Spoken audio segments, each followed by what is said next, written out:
شارەوانی هەڵمەتێکی بۆ جێبەجێکردنی پرۆژەی نوێی خزمەتگوزاری لە کەرکووک دەست پێ کردووە.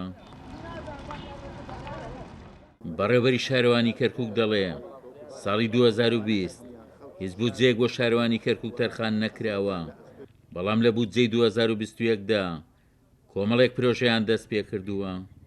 2020 ئقراری موازنە لە هەموو عێراقانە بوو.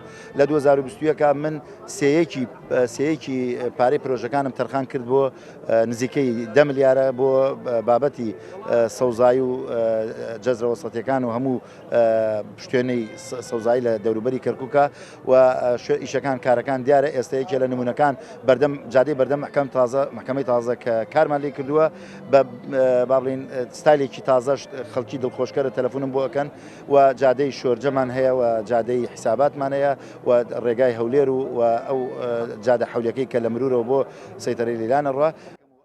بەڕێوەبەری شارەوانی کەرکووک گاشکراشی دەکات خزمەتگوزارە نوێیەکانیان حەوتگەڕێکی کوردی و دووگەڕێکی تورکمانی و گەڕێکێکی عەرەبی دەگرێتەوە.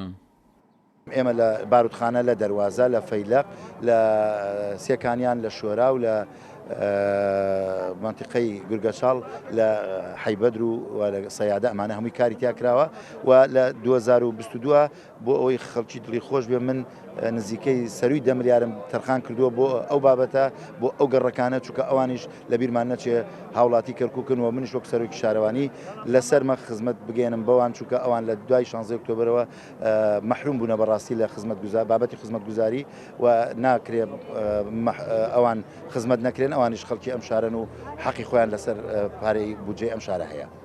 پێشتر وەزارەتەکانی عێراق گرفتیان بۆ ئەنجامدانی پرۆژە لە گەڕەکە تازەکانی کەرکووک دروست دەکرد، بەڵام لە ئێستادا شارەوانی کەرکووک ئەو لەمپەڕانی لە پێشەنجامدانی پرۆژە لە گەڕەکە تازەکان لا بردووە. عومەر غەریب، کورسات نیوز، کەرکووک.